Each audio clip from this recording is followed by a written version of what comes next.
people are not sleeping enough and not sleeping peacefully enough. So if you're checking your phone when you go to the washroom at 4 a.m., what does that mean? Your brain starts working overtime.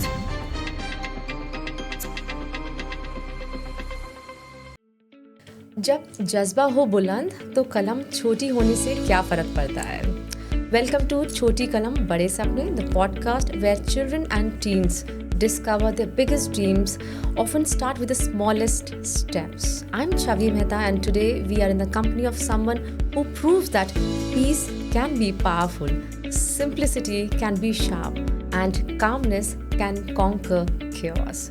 So here's a former IS officer, a best-selling author, TEDx speaker whose talks have millions nodding in silence.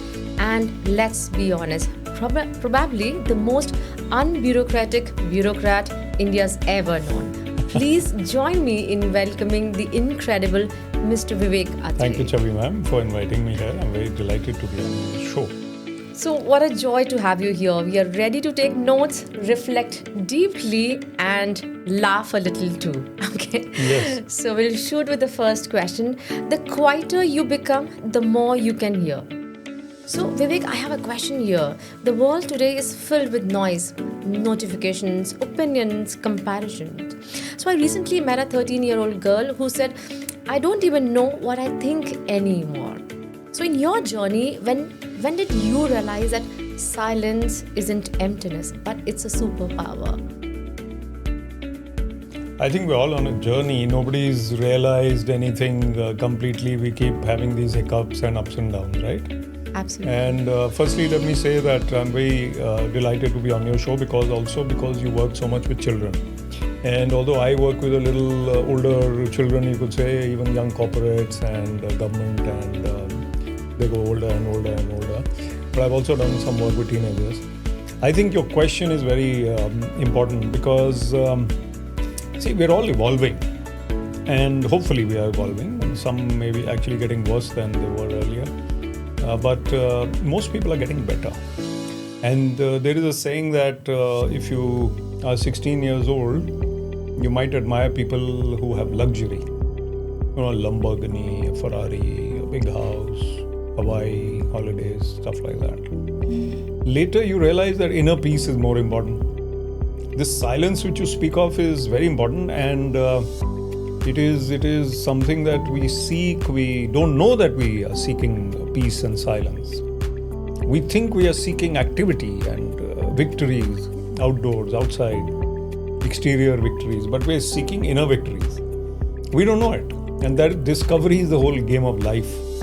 And if you become a little spiritual, then you realize that even if you are a good human being, you realize that being empathetic to others is important.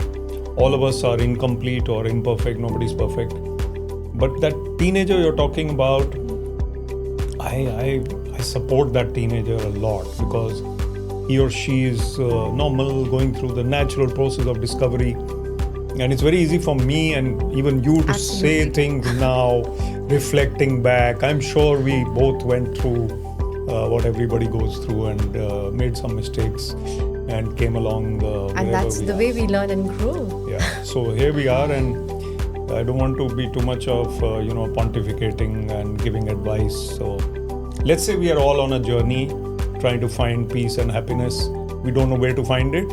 Ultimately, we have to. So how do we guide these young, teenagers and young adults to get into this path of calmness? How do you figure out? So let's talk about calmness.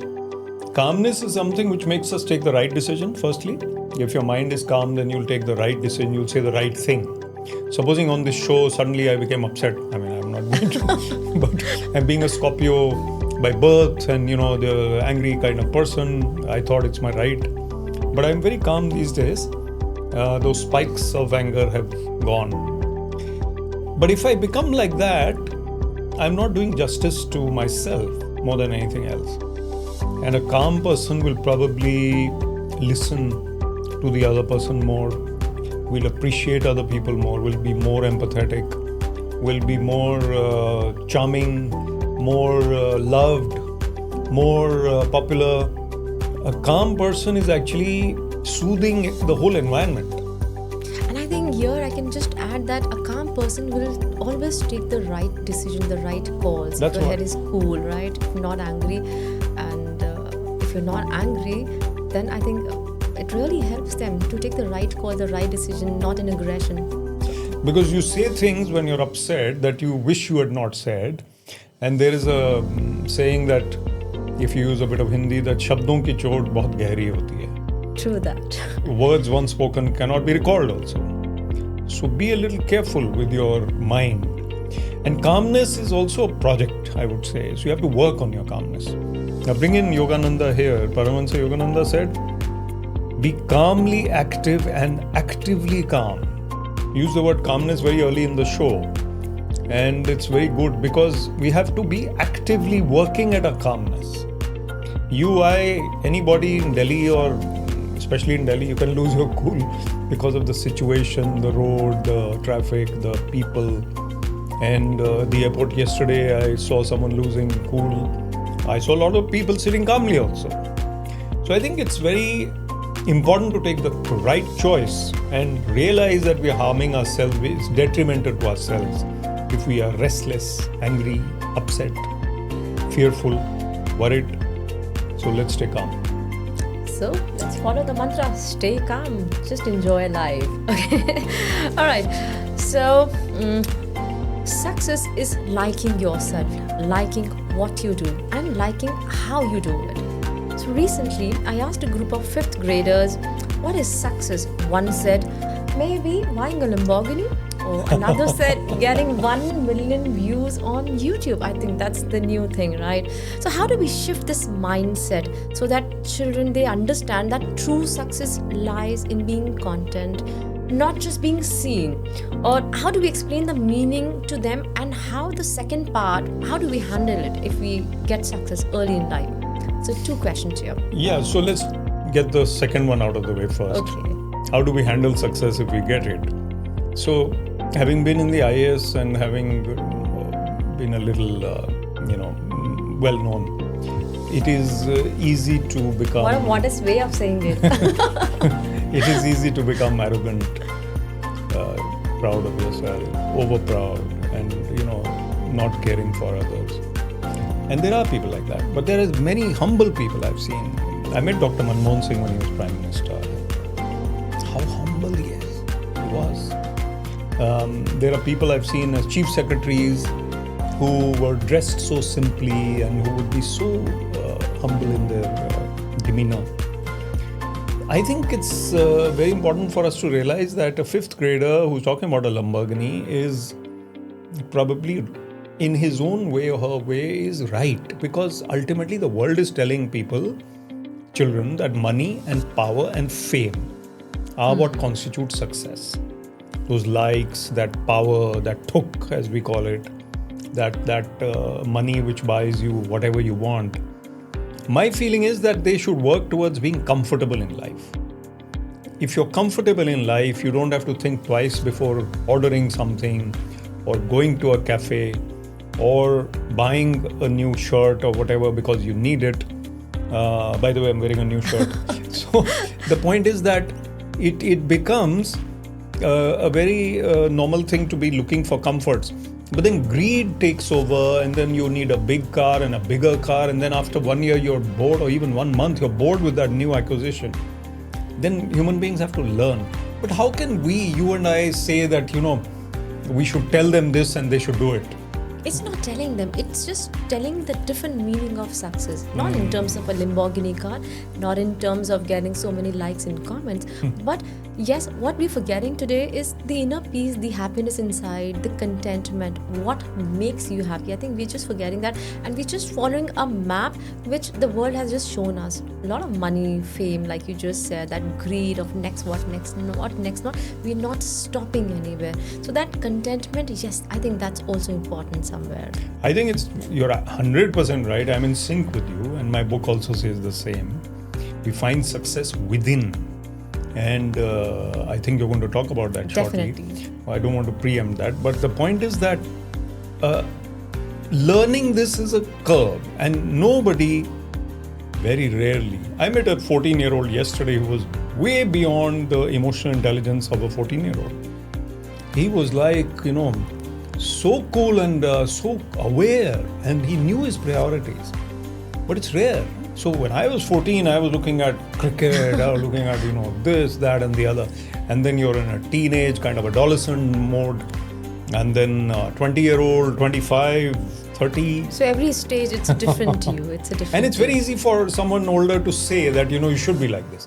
But yes, as you rightly said, at least we should show them the way, show them the light, and then it's their choice. Some will reflect. Absolutely. Some will watch this podcast and reflect. Definitely. Even if they take away one iota of what we are talking about through some experience, through some insight, through some tokare learnings, I think it's a good thing. So let's try that. And even college students, you go to school students you speak to, even if they take a little bit of peace from your presence, like you have a calming presence yourself. If you go there with a calming presence and they watch ma'am and they want to be like ma'am, and the teachers who go every day into the class, I think they're doing a tremendous job. I think the aura changes if your hair is calm, and you just talked about, your favorite person, Paramanse Yogananda. Yeah, and then it all talks about yoga, meditation, and ultimately just leading towards calmness. Yeah, absolutely. That's why. I think calmness, I can also give 5 ideas here quickly. Okay, let's do that. There's a lot of overthinking going on. Absolutely. For everybody, including us. Yes. We are absolutely part of it because, the moment we stop this podcast and the pictures are taken, what are we going to do? We're going to look at our Instagram, our WhatsApp, see what are the messages I've received? What are the missed calls? I need to get back to them. There's no such urgency, but we feel the urgency. Now, have we created these urgencies, or we just feel that we need to leave everything? We created them ourselves. We are on the bandwagon.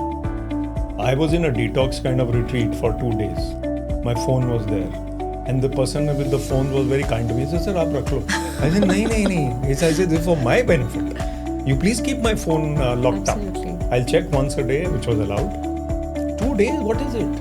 But then, coming back to this, I think telling them is not easy. Being what we say, being the role model is important. And if they look at you and they're inspired by you and they want to be like you, I think parents, teachers, educators, influencers, podcasters, hosts, we all can do that. Wonderful. I totally agree with you on this. All right. And now a special moment. So, I just wanted to congratulate you for this book, Finding Success Within. This book is more like a Bible to me. Somebody who's working very closely with teens, with small kids. I think you've covered so many amazing topics here, and all are so relevant. Probably you start with any age group. So I'm very considerate about my age group where I'm falling, and I just love the small nuggets of wisdom which you've put in. And guys, 52 life skills for young Indians, and it's just amazing the way you've structured it, the way you've penned down, starting from the top, the beginning. And I love the first topic, the first chapter that says be enthusiastic forever. And guys, he's a very big living example of this, being enthusiastic forever. So what was the idea behind this book? Very good question. I'm so happy that you liked the book and you got it, and it looks like me on the cover. Absolutely, a younger version of you. you. Seems like similar person. So I think it's something that I wanted to write for a long time. I wrote 2 novels, Dubeji Bounces Back and Move On Bunny. Now, they were rom-com funny novels, right? So I was in that. That's a part of your personality. Part of my personality. It was a frame of mind. Now also I can write those rom-com things. But I think I was itching to write a motivational book. And I started speaking after resigning from the civil service. And I started going around the country. And then I would have that Dubeji with me, which was more of a funny, romantic book. So it didn't go with my persona, my image, the kind of talks I was giving. So I realized I need a book to go with that. Now, these are the topics that I speak about in my talks. Being enthusiastic forever, and going on to mindfulness and calmness and meditation, etc. And then there are career skills like how to handle difficult bosses in this book. And which is so relevant in today's world. Yeah, everybody. I think probably everybody should read this book. Supposing you were my boss, how will I handle you? Supposing you lose your cool at me. Just an example.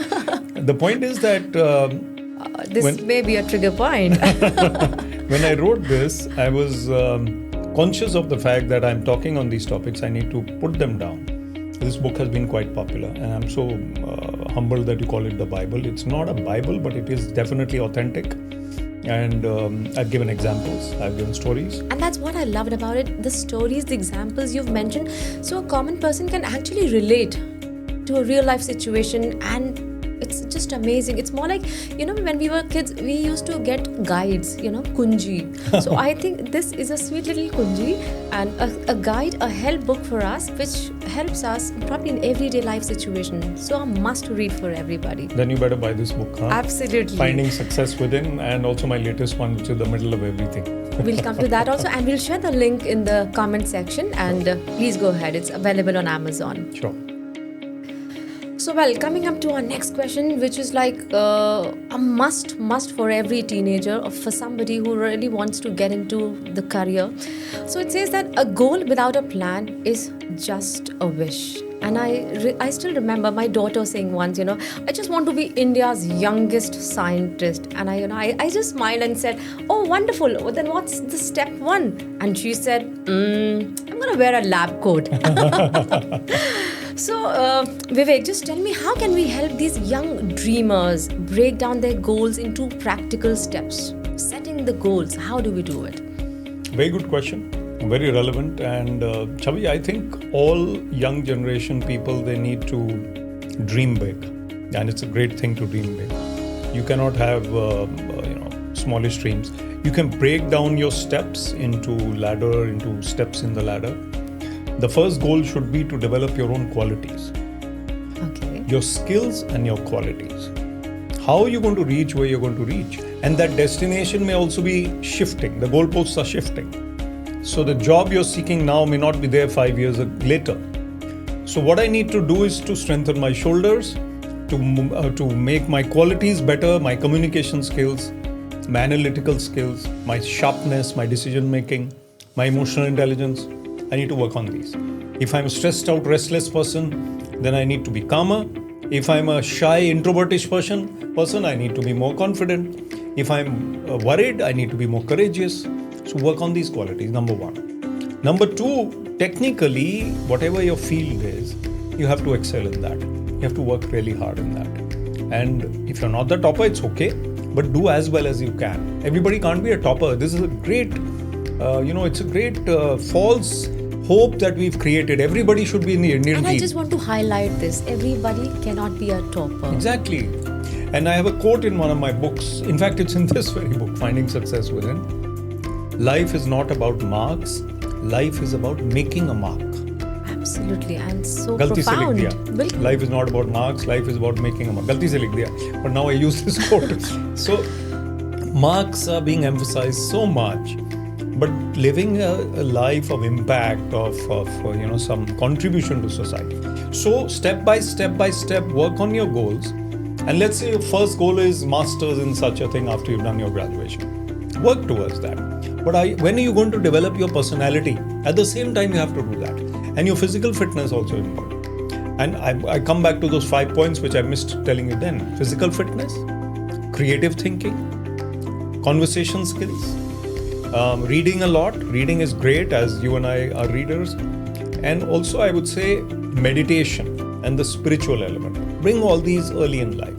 You'll become a calmer and more successful person. Seeking your goals, like your daughter, she dreams big.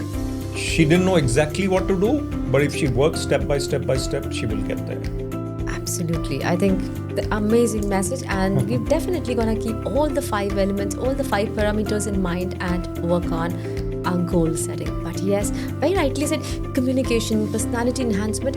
Do you think, what's the role of schools in, helping, these young kids for this?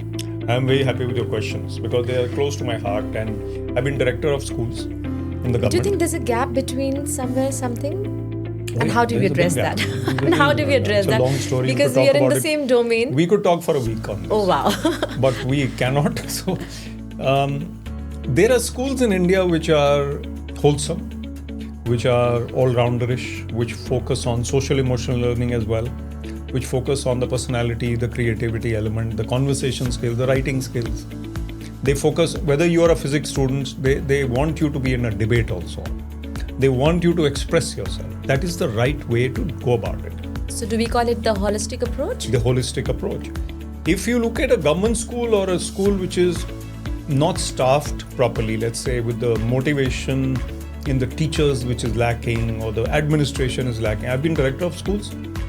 Hundreds of schools where teachers are just going through the motions, unfortunately. I went to such a school and the students were clueless. What do you want to do in your career? Half of them wanted to join the police, which is great. But in a rural setting, you're told that, government jobs, police, IAS, this, that. Everybody cannot. And everybody will not be successful also. I would say, firstly, get into sports, get into reading, get into your confidence, communication. And then you will decide. Now, in class 8, we start saying, Abhi tak tumne decide nahi kiya what you want to do, which is putting pressure on the kids. So let them gradually develop. The teachers need to be inspired enough. Now, schools you're talking about, you got me going now. Teachers need to be really, really giving their best as role models, but they are not being treated well by society. Government, that's something very important. Yeah, teachers are not given the status by society. Oh, you're a school teacher. Which is missing, and that drive for the teachers also to come up to the next level, give their 100%. That kind of commitment is missing because of this reason. Yeah, so if I go somewhere, from this, that, and somebody, you come on podcast, oh, wow, man. And somebody say, oh, I'm a school teacher, oh, okay. And this is wrong. We have to, even the homemaker, not even the homemaker is amazing. You saw that sketch by a Kerala boy who in the Mother's Day or something, one of the boys or the teacher said, oh, so your mother is a housewife and she doesn't do anything, something like that. Then he made a sketch of 50 things that his mother does. Imagine. And it's a beautiful composite diagram, a sketch. And his mother does so much. So each individual inspires, and teachers should be given that respect. If they are inspired and motivated and the salaries are also better, and then you and I go, do some faculty development with them, some training programs with them, nothing could be better. And I think that's the need of the hour, and definitely we should, take some action and help and guide more teachers and the students as well for their goal setting, for their personality enhancement, and they should be a part of the curriculum somewhere, I feel. And we're talking so much about motivation, we're talking about meditation, we're talking about calmness. I think this should be a part of the school system as well. Little time we can contribute, probably 10-15 minutes every day on each topic, and I'm sure big results are going to come up. One more point. So teachers are nurturing the future of the world. That's of a very the planet. big responsibility. Yeah, they are. Ask me. They are creating human beings of excellence, hopefully. And what is a person in I'm not demeaning any job, in a Pepsi factory doing, or manufacturing mugs? I mean, they are using it for coffee. It's great. Coffee is great. The mug is great. There's nothing wrong with it. But a teacher is doing a superior task, even more than a doctor. True that. The doctor is doing a repair job. The teacher is doing the raising job, like the parents. Doctors also need teachers to learn. Yeah, that's very true. That's how they become doctors. And your teacher who said something good to you in school, let's say. And by the way, that is why I'm here today. That's because what I'm my saying. teacher inspired me. That's what I'm saying. So my teacher, I have a video on this. I have a reel on in class 9 and the whole class, and I was a new boy in that school. I gave the right answer in front of 45, and I was nervous in class 9 because I'd gone from a co-ed school to a boys' school, and I was not very happy anyway. And here I am. And he says, good boy, for some answer I gave. And that good boy is still with me. I talk about it. So it's really important. I think one positive sentence statement can just change your life. Totally. And the other way around also, unfortunately. And this appreciation is so much required in today's time. Appreciation, and I'll also correct myself here, appreciation for the efforts you've made. Yes. Not for that trophy or that certificate. Yes. Appreciation for the efforts you've made. The efforts you've put in. My YSS, which I follow, a senior monk says, effort is progress. this certificate is not. True that, and it's so profound. All right, moving on to our next question, which is again parallel to so every coin has two sides. So we talked about success, right? Now it's time to talk about the other side, the flip side of the coin, that is failure. People have different definitions for failure. So I feel failure is only the opportunity to begin again. This time more in a better way, in an intelligent way. What do you say? So I'm again bringing in Paramahansa Yogananda because his quote is so appropriate to what you said. He said, "The season of failure is the best time to sow the seeds of success." When you're down and out, society thinks you're gone. You have to bounce back. My book is called Dubeji Bounces Back. It may be a light book, but the message is that every time life throws you down, you remember that toy which doesn't stay down? It comes back. It keeps coming back because the center of absolutely. gravity is like that. So you have to be like that toy. Today you're feeling low, and tomorrow you have to somehow find that resolve and be enthusiastic forever, and then find that josh to come back. Super. So the only way is to back yourself. I tell all the youth, who's going to be your best friend? You have to be your own very best friend. Never criticize yourself.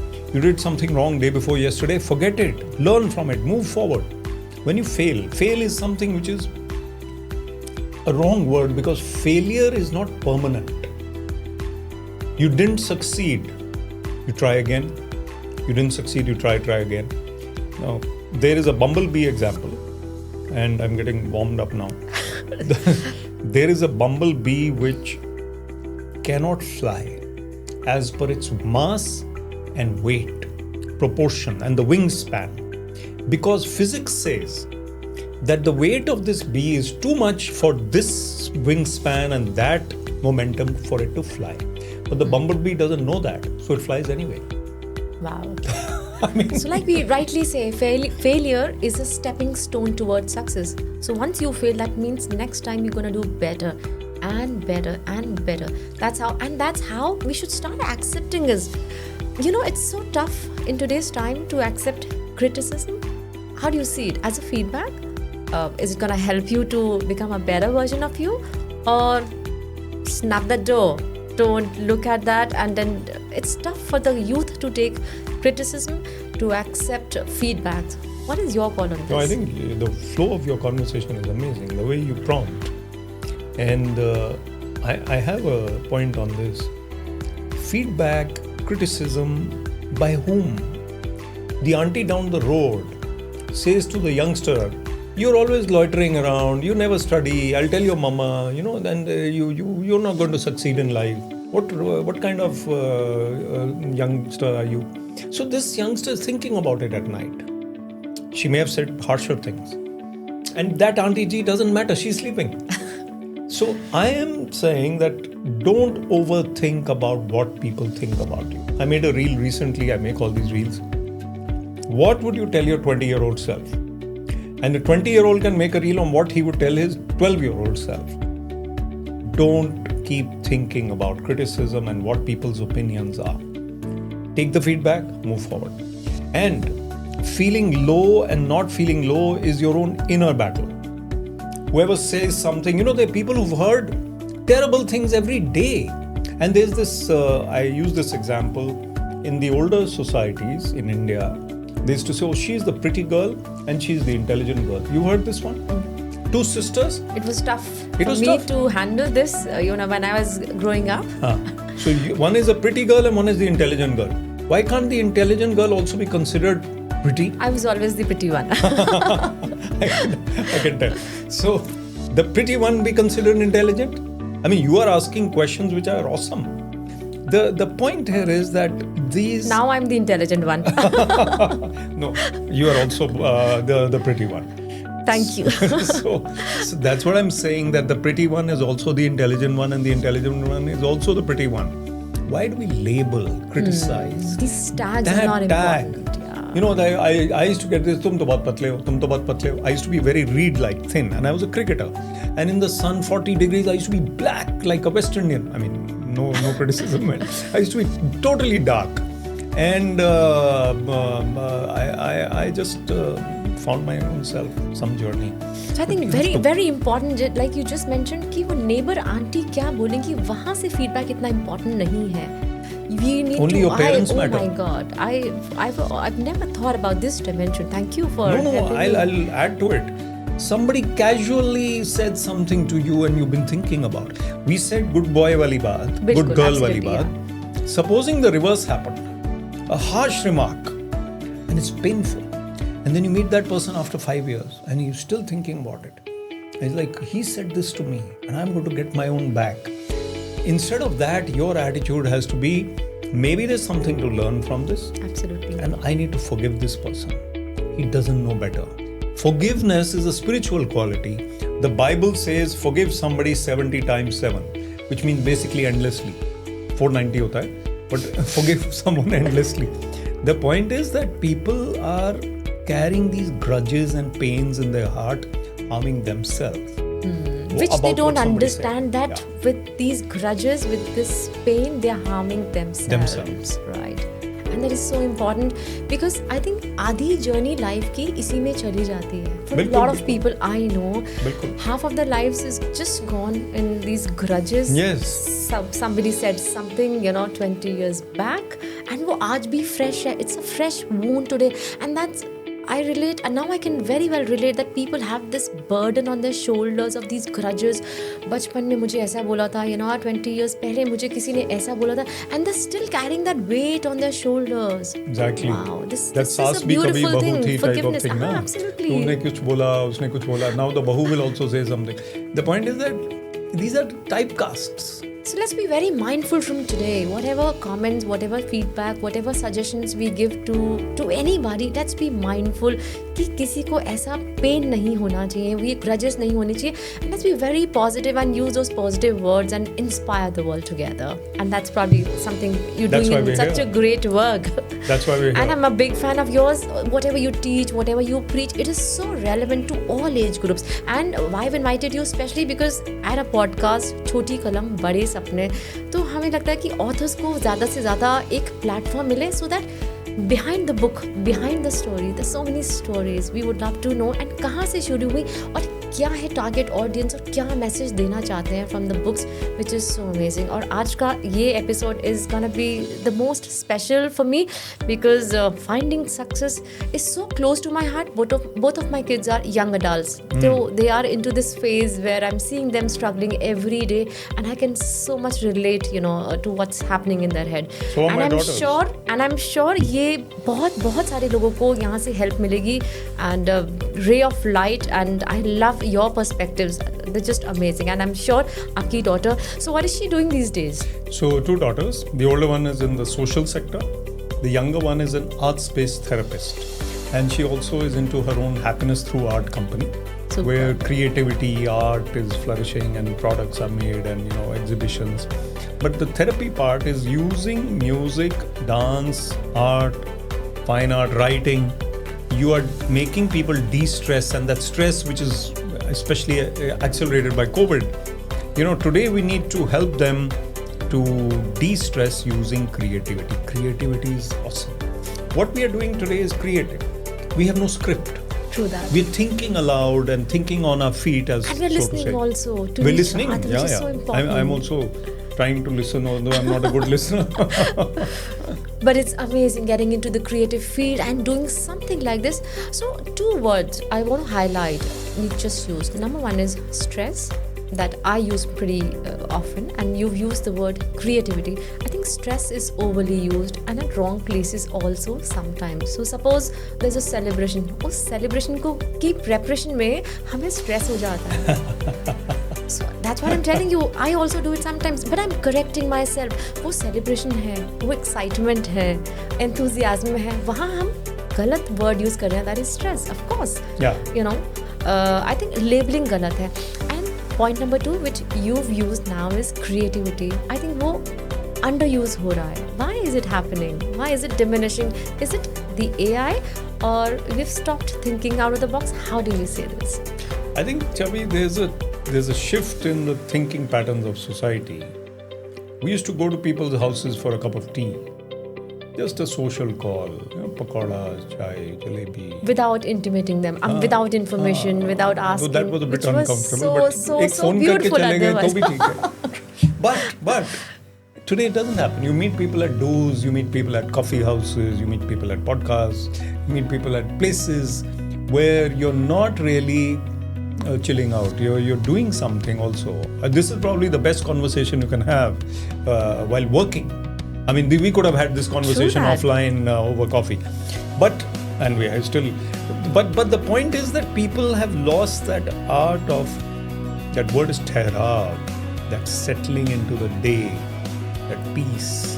So it's always Instagram, it's always on, it's always something, some expectation, work. And COVID and working from home has destroyed the barriers. Work time is all the time. It's 24/7 now. So going to Goa and working is great, but if you're going to work during a vacation, then it's not so great. Wonderful, wonderful. Moving on to our next question, I think our audience is going to be super happy with this. The art of communication is a language of leadership. So during one of my sessions, a shy child just whispered a beautiful poem, but her voice wasn't clear, it wasn't loud, she wasn't comfortable. And when I asked her, she said, my voice isn't that strong. So what message would you like to give here to the audience about communication, about their voice, about bringing that charm, that charisma, that energy into their voice? I think a great point. See, we were all shy when we were growing up. Today, Gen Z is not that shy. They're great communicators, often going on stage easily and, camera and, they're on Instagram and whatever, video calling. So it's a natural phenomena for them. But there are some children who are still shy and there is stage fright for them. I met this 14-year-old, as I said, he said, I don't have stage fright. And I could see that. I think the advice we can give them is that improve incrementally, practice little by little. So I was not always like this, and I'm sure you will not always like this. Oh, I froze on the stage when I went for the first time. I'm sure. It used to happen to me also. I was like, hyper. Now going somewhere and speaking is a natural phenomenon. It's my work. But I think we should... You need to give us 3 tips on this. I think preparation is the key. There's no doubt that content is the key. So you have to prepare your content. If you're in a podcast on this particular theme of youngsters and writing and inspiration and motivation, you have to prepare yourself mentally. And if you're talking on civil services, something else, cricket is something else, topics are different. Second, I would say delivery is very important. So like you rightly said, your voice was shy and calm and quiet and it was subdued and it becomes so, my voice was not so powerful, or I'm not saying it's powerful, but it was. Now you probably learn how to throw your voice like a theatre actor from the stomach. The diaphragm is speaking, not only your vocal cords. Excuse me. You've seen Vicky Kaushal in Sam Bahadur. Absolutely. Look at the dialogue delivery, look at the energy, look at the personality. And then the third thing is, be yourself, but be a high energy version of yourself. So not only in your voice, but in your whole persona, that aura, that vibe. We have a vibe. There's a book there, Good Vibes, behind you. There's autobiography of a yogi behind you, my favorite book.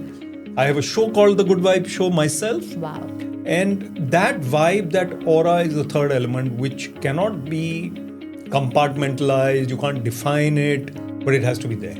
So these 3 things, I think, will make you a great communicator. Great. And I can just vouch on these 3 parts, and amazing. So my next question to you is, believe in yourself and that you are. So this believe in yourself and all that you are is missing. This self-belief, that confidence. क्या मैं आज कर पाऊंगा? क्या मैं ये कह पाऊंगा? Do you think I can express myself? So what is the science behind this self-belief, or how can we help the youngsters to have a strong self-belief today? I think it's that overthinking which is letting them down. They think that they are weaker than they are.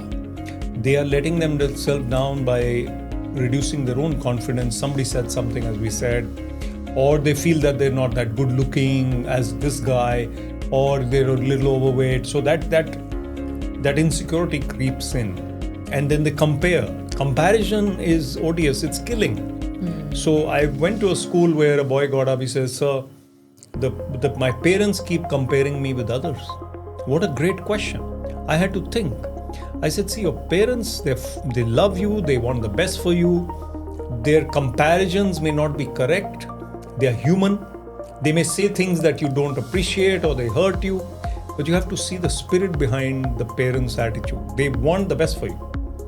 So I would say that becoming more confident and becoming more at peace with yourself is a gradual process. You are better than others in certain things. They may be better than you in other things. Don't go on comparing. Some people are very good at sketching, taking notes, not good at speaking. Speaking comes from inner mindsets. The aura comes from the mindset and the thought. If my thoughts are negative, what will I do? What am I wearing? How will I look? How will I sound? Like you said, gradually practice and self-belief will get you there. Nobody's complete. Nobody's perfect. Very well said. And I'm going to add something here.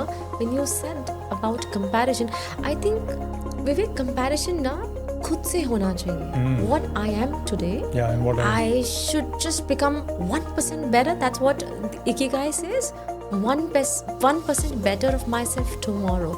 So comparison करो पर खुद से करो, not with the world. क्योंकि मैं अपने लिए खुद एक example set करना चाहती हूँ. So खुद से comparison and not with the outside world. I think really profound. So we develop our own versions. We say that the iPhone has 16 something. Now I asked the audience one day, mature people, I said, which version are you now? Are we upgrading ourselves, like you said? Comparison with our older self. Am I getting better? Personally speaking, I am sure I'm getting better. Maybe I'm not getting as... Give me the number. Version? I'm maybe version 4.0 or like... maybe 11 or something. Oh wow, amazing. But I have to go to 16 to catch up with iPhone. The point is, we need to be better than before. And we're never going to be perfect. As we are human, we have some imperfections. We have temptations. We have anger. We have many things. But becoming perfect is not the goal. The goal is to incrementally improve. Keep improving. Super. Very nicely said. So, coming to the most important aspect of today's discussion, it is health. It's rightly said, it is health that is the real wealth. And in today's time, with Swiggy, with Zomato, with 10 minutes of delivery services, are we compromising too much on our health in terms of what are we our intake? That's number one. And what's your call on physical health? Are we like playing with it? We are playing with it for sure. I think number one is sleep. All right. Actually, very underrated. People are not sleeping enough and not sleeping peacefully enough. So, if you're checking your phone when you go to the washroom at 4 a.m., what does that mean? Your brain starts working overtime. You should be in sleep mode. Going to the washroom I've never observed this habit or thing with people. But yes, I see people around me, they do it. It's casual, it's automatic, it's by default. The moment you get up, you grab your phone and the first thing you want to do is just check. As if you don't check, the heavens are going to come down. Your boss has emailed you from his holiday in London and he sent something important. You are sleeping and you want to reply at that very time. When you're 2 a.m., you're half awake or whatever. Don't do it.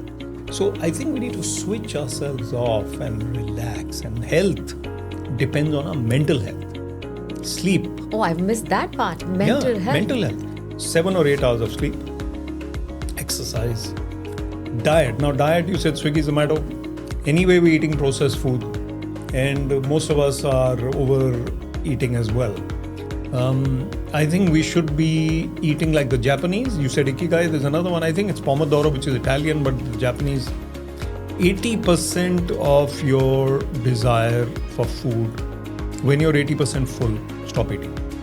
They never go to 100% or 120%. And I love that concept. Yeah, it's a great concept. So because ultimately your body doesn't tell you immediately, it tells you later. You were actually 100% full when you thought you were 80% full, roughly. True that. And you should stop there. So I think health depends on balance. Balance is the key.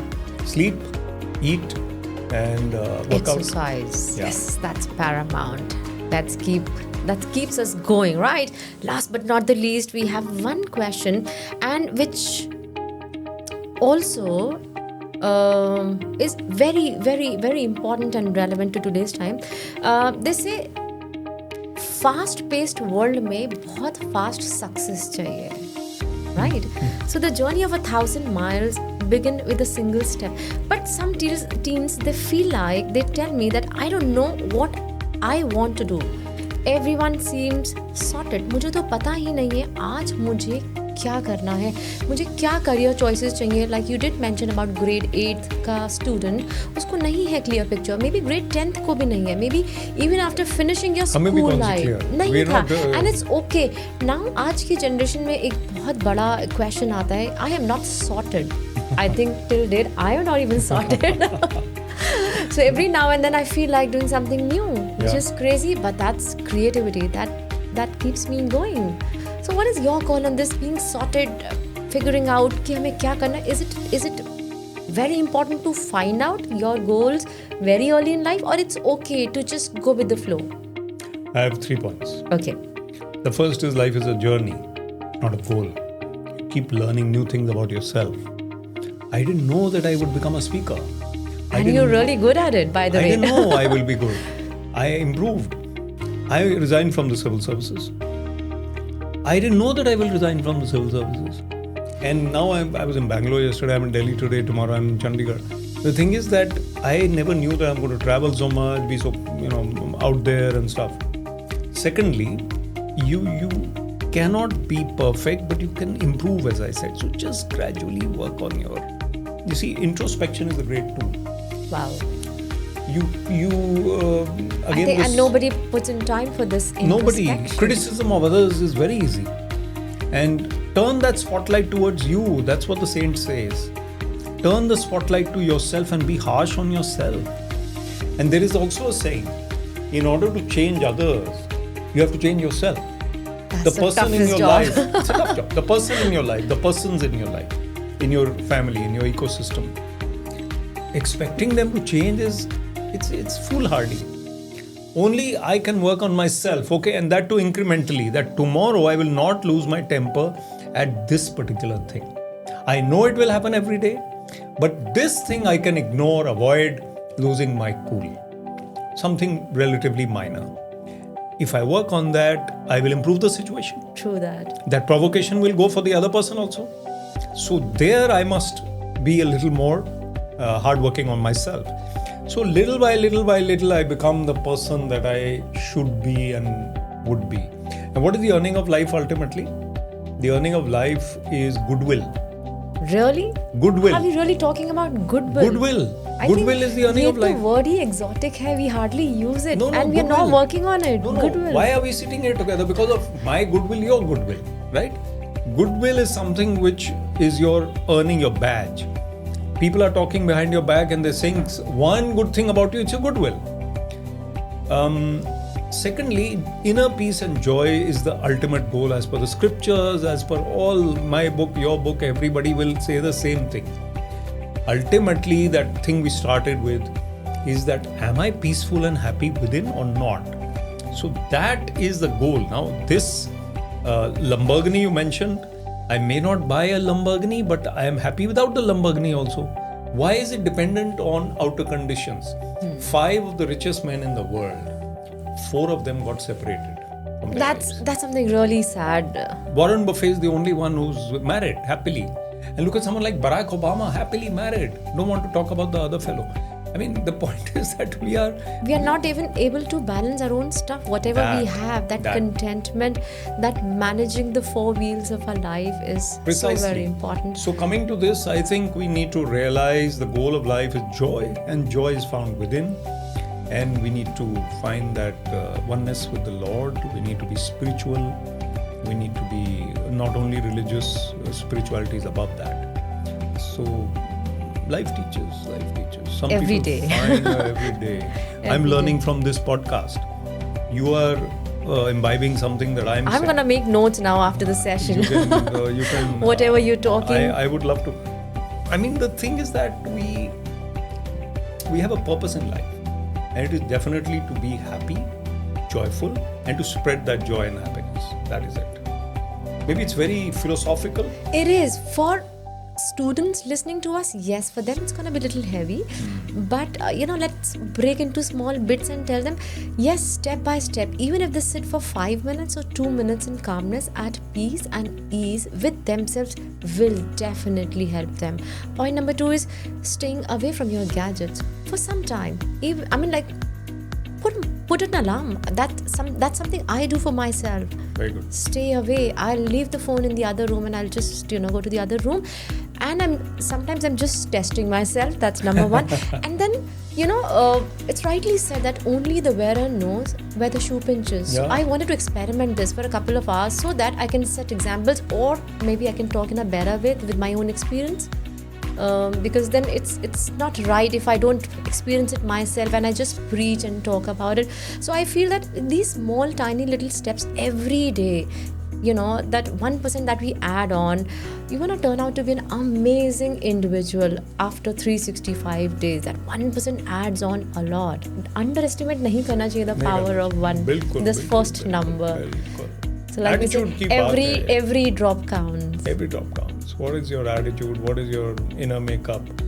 And ultimately, he says, Yogananda ji says, life is decided by inner victories, not outer victories. And this is so profound, which I think आधी दुनिया शायद इसको consider भी नहीं करती है, और कहीं इसको हम कनेक्ट भी नहीं करते अपने गोल से, विजन से, कि inner happiness, inner peace, inner satisfaction is important. और I think that's the driving force. That is something that makes you a complete person, the holistic thing, Very well said. So kindness is a language which the deaf can hear and the blind can see. Very rightly said by Mark Twain. So once in a workshop, a girl, she gave her turn to a boy who was nervous. Alright, and that one act made him confident for life. Right. So how do we raise children who are not only smart but deeply kind? Because this philosophy, this habit of being kind is, in this cutthroat competition world, is dying. It's fading, and we are not bringing this up. We are not talking about this as parents, as educators. What's your call on this? I think it's very, very important what you just said. They have to be empathetic. They have to be well-rounded. And the only way we can make them be like that is by being role models ourselves. Parents who tell children, do this, do this, do this, the children don't really listen. But parents who do something, children want to emulate them. So if you stop at the red light, they will stop at the red light when they grow up. If you don't stop at the red light, then they will also cross the red light. So they're watching you. And so to make those well-rounded personalities, people who are role models need to be themselves, what they say. And maybe you're not perfect, I'm not perfect, nobody's perfect. But that attempt has to be there. So empathy for others, underprivileged, those who cannot help you anymore, that makes these well-rounded personalities. Otherwise, too much of cynicism, money-mindedness, materialism. So this message is for all the parents now. You are under surveillance, CCTV camera, because your kids are watching you 24/7. Yeah, and then kindness comes from the heart. True that. You have to be from the heart like that, and only then they will. Lovely, lovely. So another thing, like your daughter is so creative. We talk about imagination, and imagination is more important than knowledge. It's rightly said by Albert Einstein. So imagination and creativity, how do we inspire these kids to imagine more, create more? Because I'm into the field wherein I encourage kids to write more stories in a different way, with a different plot, different settings, be more creative. What do you say about this? On the whole, I think creativity has increased in the youth compared to our generation. I was more focused on my job, but then I was also a cricketer, so that was creative. I was lucky. Everyone was not, or everyone may not be even today. But I think they're missing a couple of creative things like writing you mentioned. They don't focus on reading and writing as much. The videos are more in the thing, and they want to make more videos. They want to create reels. We were at Goa for a holiday. There were girls from rural UP, and they were creating amazing reels on the beach. Wow. And they were like, and you could see their personalities in the cafe, and then you could see their personalities on the camera. And it was fantastic. But writing and reading are superior pursuits according to me. You're in the depth of that author's mind when you have the book in your hand. That author has given everything to that book, and that everything is with you now. So reading a book is like getting into deep into that author's mindset. Writing is something which helps in therapy and expression. So the more you write, the more you create, you're helping yourself, plus you're sharing with others. I personally am part of literary circles, Novel Bunch and Vibrant Forum. So I encourage people to write. I have 5 books. Wow. I tell them start writing little articles and then maybe compile a book one. Great idea. And 5 books. What's the next? Hopefully What's on the chart? One at a time. All right, that's wonderful. It's said that do not educate children to be rich. Educate them to be happy so that they know the values of things, not just the price. And I think here what we're doing is we started this podcast with calmness, with so many good values. And now sometimes, what we're doing as parents also, we are just putting a price tag on everything. To what extent it is right, to what extent it is wrong, what message should we give to our children to protect them, to not just look at the price tag of something. Happiness is something beyond that price. It's a great way to end this podcast. I mean, I think this is the sum and substance of everything. Materialism is very easy, and then that happiness and joy which you're talking about is aboveness. It's like attunement, and you're sitting on the ceiling, you have a top view, right? When you're in the middle of it, you have a very narrow view because you're in the middle thick of things. From the stage, you can see 500 people. 500 people can only see you. So the view you have is more diverse, and you have that top view. So I think that aboveness of happiness which you're talking about, it's a very profound thing to talk about. It's basically comes from realizing the goal, which is not to be found in that money, materialism, and that value which you said, the cost of things. And a society like Delhi, Chandigarh, Punjab, Haryana, we are here, is different from Karnataka, Tamil Nadu, Andhra. Within India, if you talk of India, you go to Bengal, it's different. Go to Maharashtra, Gujarat, it's different. You go to a country like Vietnam or Thailand, it will be different. A country like the US or Europe, countries are different. So societies within the same era will also prioritize different things. Families within the same country will also prioritize different. So there are people valuing what we are saying, prioritizing what we are saying, and there are people who are not. So we need to tell them to slow down a little, the Delhi walas and others, and thoda sa focus on. Can we connect here values, pricing, these tags, and gratitude? Yeah, why not? How? Oh, I think this is a great point. I mean, this is one of my favorite topics, and I topic. love it. And I love bringing this topic to all my conversations because I think my day begins with gratitude and it ends with gratitude. How do we get this message to the youth? How can they bring this and make this a paramount part of their everyday life? Well, I think it's a tremendous way to talk. I mean, we've been talking about similar topics, and gratitude is a word that hasn't come, but it has come in many ways. So being grateful for what you have. Everyone has something to be grateful for. Absolutely. Got a long list. Yeah. Why do we keep saying, I don't have this, I don't have this, I don't have? We should be thankful for this cup of coffee, this conversation, this day, and whatever we have. So I think being grateful, being and loving and caring for those people, not taking them for granted, those who are around you, even the person who's bringing you the tea and coffee, appreciating him. Gratitude is expressed in many ways. But ultimately you have to be thanking the Lord for whatever it is and connecting with the Lord. Wonderful. I think thank you for being with us, for sharing not just answers but light. Your words have reminded us that strength can be silent. The clarity comes from calm, and that purpose doesn't need noise to make an impact. Right? You don't have to be loud to just give a small message. The calmness in you is just amazing. So guys, to every listener, your dreams are valid. Your voice matters और तुम्हारी छोटी कलम एक दिन उस दुनिया का नया नक्शा लिख सकती है. So this is Chhavi Mehta signing off from Chhoti Kalam Bade Sapne. Until next time, please breathe deep, think big, and never stop writing your own story. And how can we just end this without thanking you? Thank you so very much for taking out this time and sharing your experience, your wisdom with our audience. Thank you, Chhavi. It's been a pleasure to be on your Likewise. show. Thank you so and much. I think the conversation was flowing, and I think the inner voice was glowing. Thank you so very much. Thank you.